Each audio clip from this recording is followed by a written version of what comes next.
Hello there. Somehow it's already game week 2 in the Premier League. So in today's video, I'm going to have a look at how I did in game week 1 and talk you through any changes I'm planning to make for game week 2. If you have any questions for game week 2 or any decisions you're mulling over and you want another opinion, let me know in the comments. I'll be replying to everything. So first of all, how did I do in game week 1? So I got 78 points in game week 1, which not too bad. The average was 64. When I look at the people that have got the top spot in most of the leagues I'm in, they tend to be around the 94, 95 mark. So not too cut adrift of the high scorers for this game week. So not too cut adrift from the high scorers for this game week. Pickford obviously didn't manage to keep a clean sheet, so he ended up with 2 points. The funny thing with Pickford, I actually had a look, so he made 1 save, so obviously never in contention for any bonus points. But the funny thing is, despite losing the match, Everton actually kept Fulham very quiet because Fulham actually only had 2 shots on target, one of which he saved, one which he let in. I'm not too disheartened by that, that's all good. Estupiñán fully warranted his place in 55% of players' teams with 7 points. You just have to have him, don't you? He got an assist.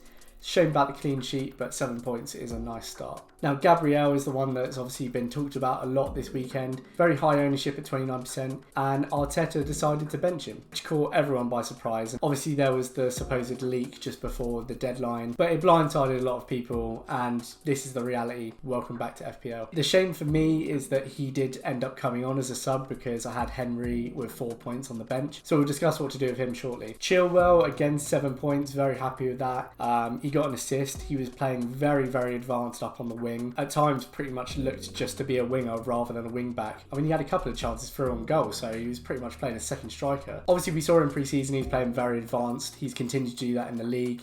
Got some good fixtures coming up, so very happy with him. Obviously, already a price rise for him too, just like Estupiñán. Then midfield, so we got 5 points for Salah. He obviously got an assist, despite having a relatively quiet game. He did also have a goal disallowed for offside, which was a shame. The main thing that's been discussed about him was, by his standards, his early substitution at 76 minutes, which he looked very pissed off coming off the pitch. Naturally, obviously, there's people now saying, is he going to start game week 2?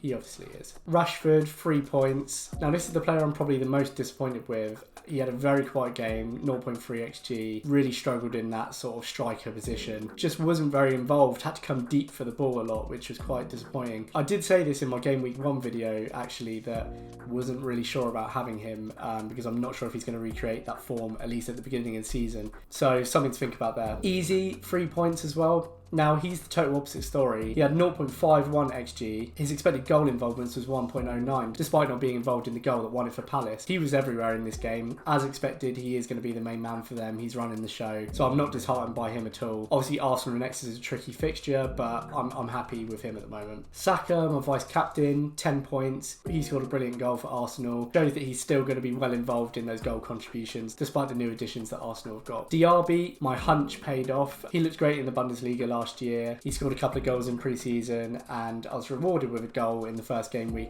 despite Villa getting absolutely thrashed 5-1. A nice differential at the moment, with only 8.2% ownership. Makes it all the sweeter as well that Watkins didn't actually score a goal, so my trade-off paid off. João Pedro, who scored himself, he's well involved in the play. I was really happy about that. He's a player that I brought in fairly late for game week 1, so I'm really pleased that it paid off. A couple of good fixtures coming up as well, so he's looking good. And then of course Haaland, you had to captain him. 26 points, 2 goals scored in the opening game. In fact, it was 2 goals from 8 touches, which is just absolutely ridiculous. He looked as good as ever. Turner did start for Nottingham Forest. Obviously he lost, but the thing that's quite promising with him is that the rumours around Dean Henderson going to Nottingham Forest have cooled down a little bit.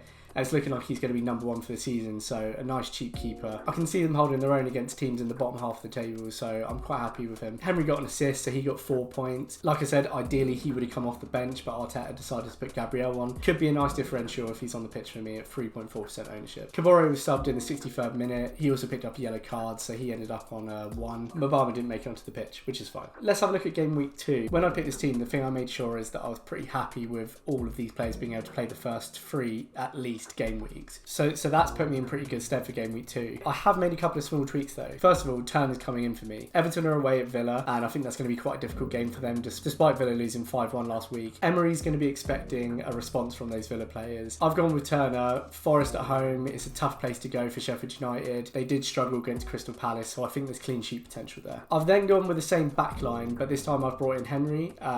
Brentford have got Fulham away. Again, I think this is a game that he could at least get an assist in, or potentially a clean sheet. Now, I mentioned Gabriel, what to do. I know some people have been worried about whether they should just use their free transfer and get Saliba in straight away.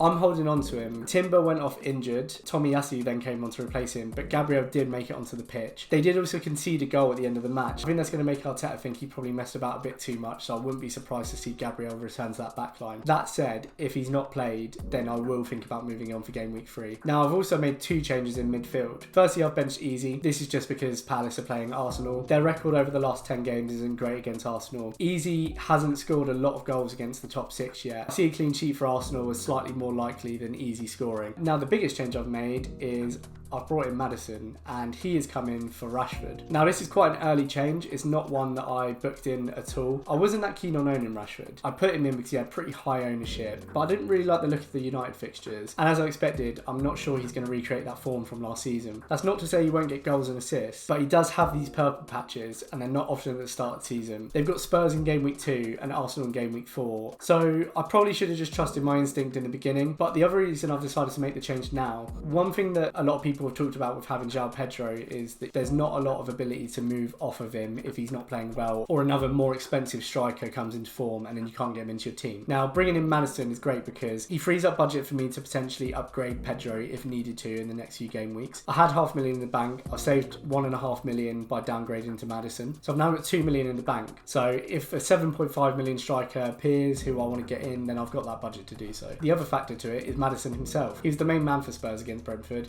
He got 2 assists. He's that number 10 figure that they've not really had since Christian Eriksen. Obviously, United is a trickier fixture, but they're at home again. And then these next few fixtures look great, so I'm happy to have him in. Sticking with Pedro and Haaland up front, but I have changed captain this week, so I'm giving Salah the captain armband. Now, it could be a risk. Any goal involvements in either of the fixtures against Bournemouth last season, including the 9-0, which is crazy. But that said, in 8 games against Bournemouth, Salah scored 8 goals and got 1 assist. So he did have an assist and a disallowed goal last week. He looked very angry coming off of the pitch, so he may be looking to take his frustration out on Bournemouth. So that's why I've gone with him for the captaincy. There's no point having Salah if you're not going to captain him in these kind of fixtures. So that's how I'm shaping up for game week 2. As I said at the start, if you have any questions or want my thoughts on any choices that you're trying to make, then just give me a shout in the comments. If you've enjoyed the video, please consider subscribing, and I'll see you for game week 3. Cheers!